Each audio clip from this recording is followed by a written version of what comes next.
Hello, everyone, and welcome to Real Estate Right Now. We talk about real estate matters that matter to you. My name is Jay Izzo, and we are live here from Lindcraft Team Studios in Raleigh, North Carolina, part of the Greater Research Triangle Park.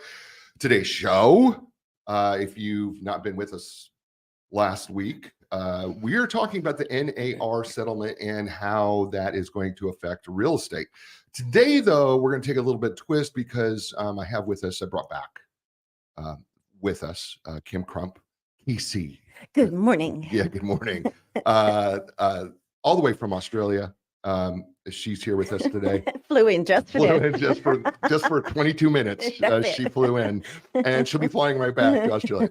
No, she is Australian born and lives here in the U.S. And so I'm here in Raleigh as a selling agent, buyer's agent, expert for Lindcraft Team Realtors, and we want to bring her in because she has a different perspective on how this NAR settlement may affect you, how real estate is conducted, because she's got boots on the ground. She's actually going to be working with these folks. So, Kim, welcome back to the show. Thanks. And great to be here. So, the NAR settlement. I know that that you've been on calls with a number of different people, agents from across the country and even locally, right? Expressing concerns about what this NAR settlement may mean to conducting real estate. Let's just start with what some of the concerns are that you've heard. Sure. From other agents. Yeah. And so yesterday I was on a call for about an hour, and that was with some of the top agents in the area. And concerns, I think there's still a little bit too much hysteria out there. I really do. I think, yes, it's changed, but we're going to adapt to change. And thankfully, as Linda mentioned last week, we're in a state where we've had buyer agency for many, many years, since the 1990s. Now, the other agents were trying to brainstorm on which direction this is going to go and how is this going to affect buyers? How is this going to affect sellers?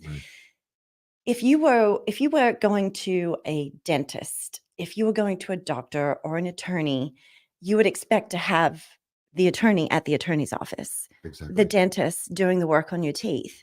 So real estate professionals, and I've been doing this since 2008, real estate professionals are going, the good ones and the experienced agents, I don't think people understand how much work we do behind the scenes. A lot of people think, oh, they're a door opener.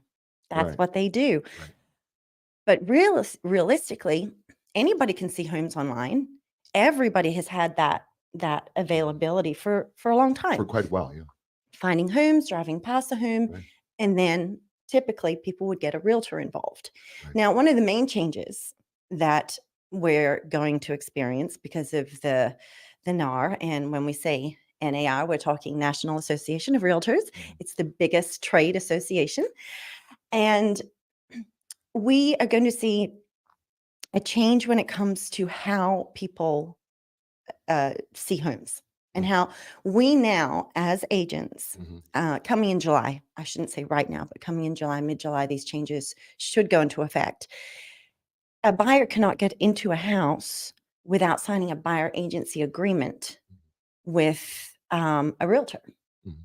Or the other option would be an open house. One of the questions yesterday is, well, don't you think open houses are going to go away? No, I don't think open houses are going to go away. I think they're actually going to get more popular. And the reason for that is because people have the choice and freedom to go and look at different homes on their own. Because otherwise, if they're not prepared and if they want to go out and see a house, they're going to have to sign a buyer agency agreement. And this was part of the collusion that the National Association of Realtors has been held accountable for, saying that they don't know, okay, who represents who and who's getting paid. Who's paid who. Who's paid, yeah. And how are they getting paid? Exactly. How are they getting paid? So this makes it very clear.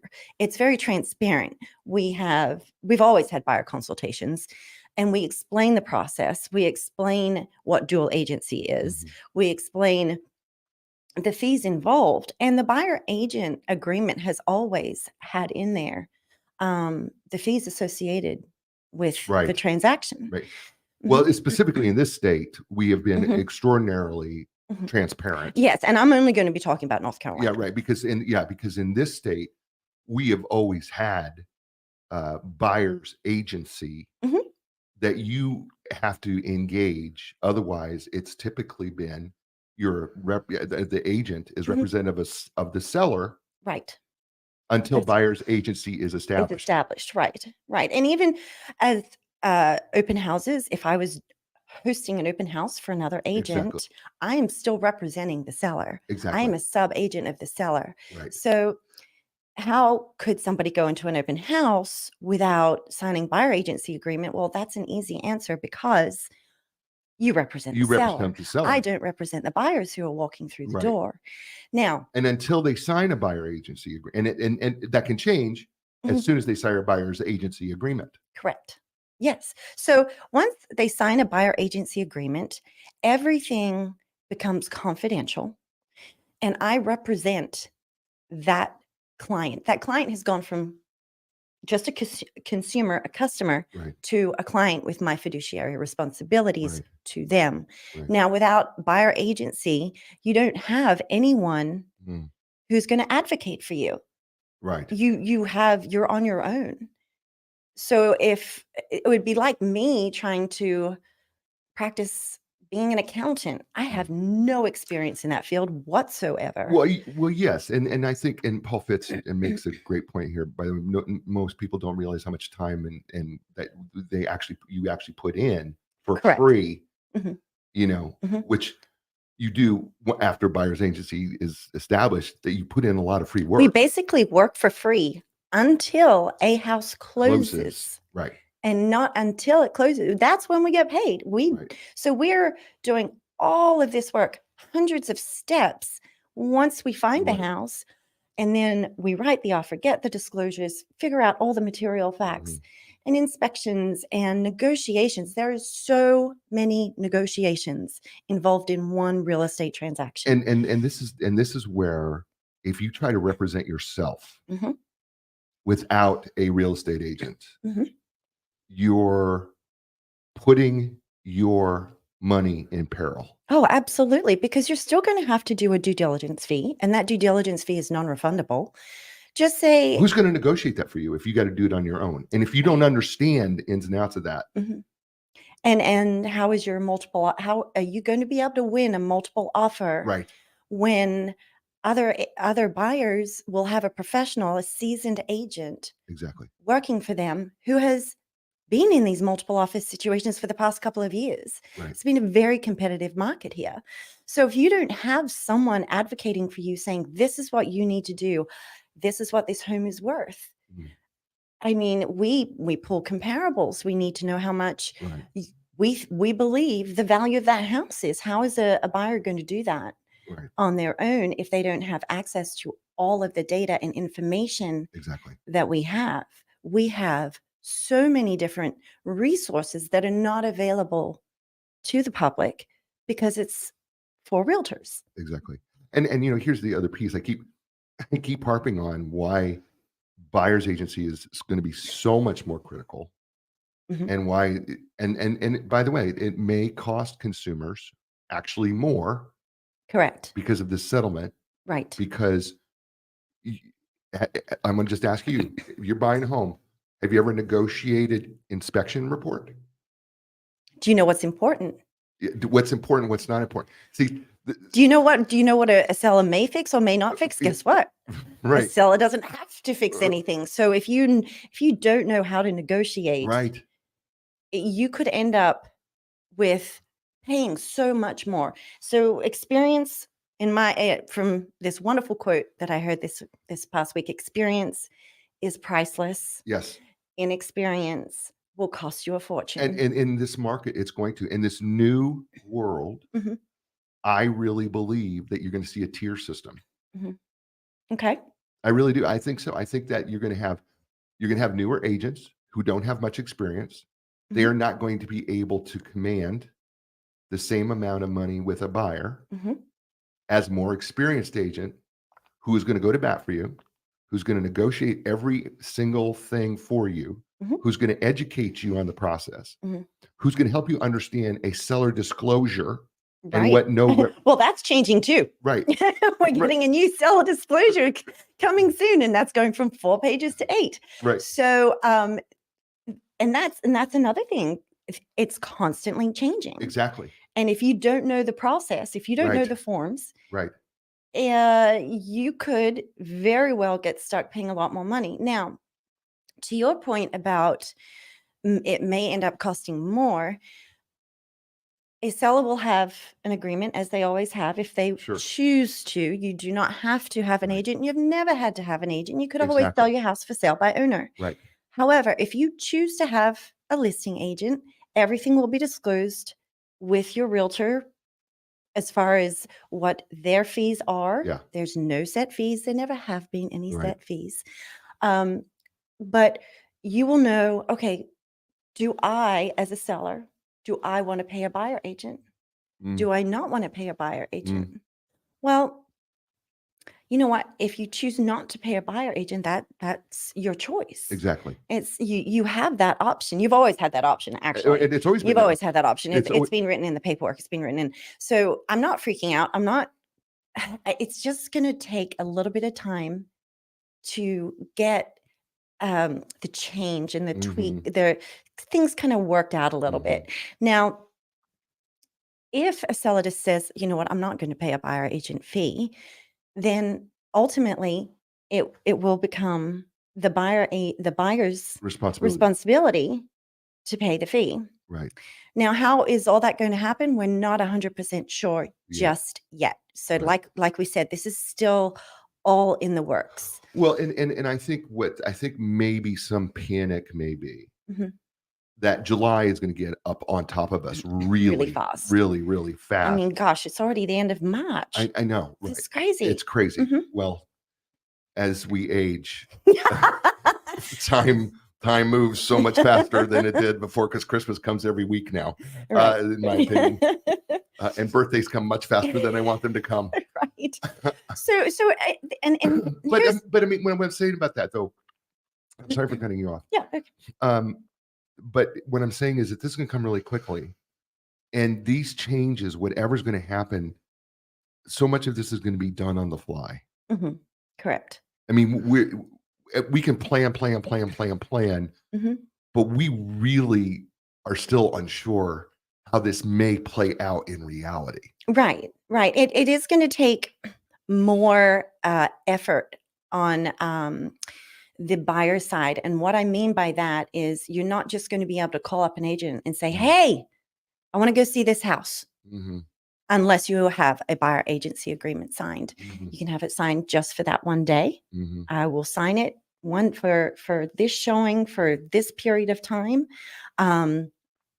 As a buyer, are you going to want someone to represent you who charges you a flat fee to open the door? Mm-hmm. Is that person who is willing to take, I don't know how much money, let's just say, you know what, I'm kind of broke right now. I need $100. So Right. yes, I will open that door for you Right. to let you in the door. Do you want that kind of agent representing you? Yeah, I mean, that's a great point, because, and this is something that's gone through my head. Mhm. So people will say, well, first of all, you can only sign one buyer's agreement at a time. So you cannot. Yes. Do not get stuck signing more than one buyer agency. Because you're in trouble. Big trouble. If you, as a consumer, you're in huge trouble, by the way. Yes. If you sign more than one buyer's agreement. But here's the other piece. If you do sign a buyer's agreement for one day, Mhm. right? Mhm. And what you have to understand as a consumer Mhm. is, as a real estate broker, Mhm. we have to charge you. We have to have some sort of monies coming in, whether it's from the seller or from you, because our errors and emissions insurance will not be covered, because we cannot work for free Correct. and be covered. Right. And this Right. is really important for the consumer to understand, because they go, point. why can't you show me a house? Why are you having me to charge anything? Why do I have to sign this agreement? Why is that? Well, here's the deal. We have errors and emissions insurance. If anything should happen and I'm not getting some sort of compensation as an agent, Mm-hmm. I'm not covered. Mm-hmm. That's right. That's right.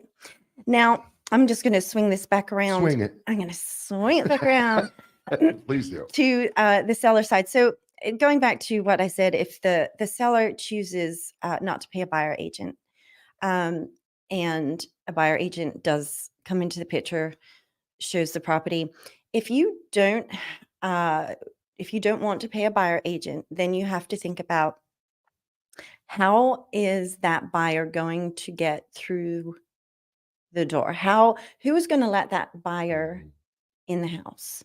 Because as a buyer agent, and actually as a realtor, we have access to showing time. Absolutely. But the general public doesn't have not. access. Right. You don't just want any Well, random person walking through your house. Well, it's not in their best interest to have Correct. just general public just walk through your house anytime they Right. want to. That's right. You want a licensed, insured Mhm. real estate professional called a realtor. Right. Right. And we're one of the only professions, I believe, who really gets flack for making a living. I'm like, It's really true. you can work with a realtor who only sells 0 to 4 houses a year. Yeah. Or you can choose to work with a true full-time professional who sells between 20 and 30 homes a year. Now, this is when buyers are going to start doing their homework. Yeah, I agree. If I'm going to pay you, I agree. I want to make sure that you're good at what you do. Right. And is that going to be that person who meets you on a corner? They don't have an office. They don't have a presentation. They can't explain the forms to you. Right. Who do you want to represent you? Right. And I know if I'm going to pay for services, I want someone who knows what they're doing. And for instance, I keep going back to these multiple offer situations. Well, because we've been through them, we know how difficult they were. So complicated. And we have So and we've got a low inventory of houses available. Correct. So we know that, and we've seen it as interest rates drop a little bit, even a little bit, Mm-hmm.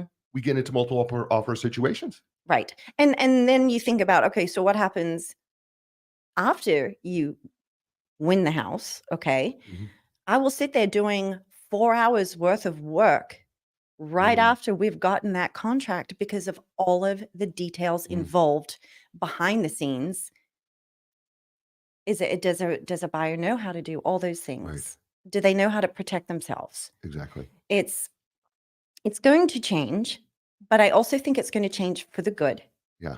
I believe that people are going to want somebody in their corner. I do. I mean, most people don't have time to do what we do. They have full-time jobs. You have to have a job in order to buy a house if you're getting a loan. I mean, of course, if you're paying cash, that's different. But you don't work for free. I don't think anybody I know enjoys working for free. No, they don't. I want to go back though to something that you were hitting on, and I thought you were going to go in this direction. Oh. And you didn't, but that's okay, because I'm thinking about the seller side. Mm-hmm. The seller who decides, I'm not going to pay a buyer's commission, versus the seller who decides, I'm going to pay the buyer's commission. Mm-hmm. Yes. Who do you think is going to win that war? Well, those buyers, because that is, once again, we are going to be disclosing to our buyer client, well, this one is not willing to pay my professional fee. This one here is willing to pay my professional fee. That buyer is going to go, well, hey, I'm going to go with this one because I'm not going to have to pay it. That's my point. Yes. My point is, it's not the real estate professional who's going to be making that choice. It is now going to be the buyer who's going to go, okay, I have to pay the agent anyway. Either I pay them out of pocket or it comes out of the seller commission. Right. Right. Which route are you going to go with? Exactly. As a buyer. Exactly. Well, I don't want to pay this. Mm-hmm. Right. Up front. I don't want to pay this. I don't want to pay this money. I'm going to go. I'd rather that house starts to become a lot more attractive. from That's a right. buyer's position, not a realtor's position, a buyer's position, because they no longer go, well, I don't have to pay this. That's right. That's right. And so now the seller has a tremendous advantage Over another seller. over another seller, because they can actually start bidding on how much commission they want to pay. So they can actually go and go, you know what? I'm going to raise mine by a whole percent over this house. Mhm. And I'm going to have a bigger payout. Mhm. Yeah, I mean, we just don't know because it hasn't happened We yet. haven't happened yet. But I mean, so a lot yeah. of this it's speculation, Right. and until it's going to it's just going to take some time for this to really to kind of work out the kinks. Yeah. And some of the forms are going to have to change. Yeah, absolutely. Now another question: if you decide, okay, you know what, I'm not going to pay the buyer agent. However, in the listing agreement, Right. there is a place where the seller needs to decide if they want to agree to dual agency. Ooh. Okay. Ooh. So we don't like that. This is another little Yeah, we don't like that. twist in this story. Yeah, Okay. yeah. So if you say, I don't give you permission Mm-hmm. because I'm paying you to work for me, and I'm not going to give you permission to do dual agency. So, well, then that adds another layer of complication on there, because if someone calls, let's say it's my listing, and we don't do dual agency here, we do designated. So I would never represent one person in the same transaction, conflict of interest. Right. Now, if a seller says to me, you're representing me, I'm paying you, no, you're not doing dual agency. And then a buyer, let's say a buyer is like, no, I'm going to represent myself. I want to get in the house. Well, I can't let them in the house because I represent the seller. And that means I'd be stepping into dual agency. Okay. Right. Yeah. So buyers are always going to have to figure out, okay, if they call that listing agent, is that listing agent bound to their listing agreement not to be a dual agent? So yeah, there's layers of complication that comes with our agreements that I don't think the general public are aware of. I mean, you may sell 3 homes in your lifetime on average, I think. Yeah. But it's not something you do every day like we do. Yeah. So understanding the complications of dual agency, who pays who, and how much are you willing, or it's just a big change. Yeah. But at the same time, it's a good change because buyers are going to have to interview they're going to have to interview their realtor, because no one's going to sign agency with you if they don't trust you. Right. They don't know, like, and trust you. Right. I mean, how many houses have you sold? How many houses have you sold? What are you going to do for me that's different than that other agent? Hey, we can answer all those questions. It's where are you looking? They're just so yeah. Well, we've done our time. Okay. Yeah, but I mean, so fast. It is so fast. Stories and stuff. But I mean, those are great questions that you as a buyer and even you as a seller need to ask yourself. And if you're getting ready to sell a home or purchase a home, you're going to have a lot of questions here coming up, and you should ask them. And we're encouraging you to ask them. And a great person to ask those questions is Kim Crump, who will tell you how to get a hold of her to answer those questions. You can reach me, kim@lindacraft.com, through my email. You can also reach me messaging any social media through Close with Kim, hashtag Close with Kim. That's what I go by. And you can also reach me by phone, 919-605-6045. And we do have a fantastic buyer presentation that we would love to sit down and explain to you, and the changes and what it means to you, how it affects you. As I mentioned, they don't go into effect until July, but we're trying to be ahead of the game as it's very important in our industry, just the constant change. Yeah. Awesome. Thanks, Kim. Folks, it's the show. I say to you, all over who watch the show, thank you so much. You had a lot of choices. You chose us. We really do appreciate it. Give us a thumbs up on YouTube. Give us a positive review wherever you're watching us. We do and are grateful for that all the time. As we say to you all over the world, you know what that is. Ciao, everybody.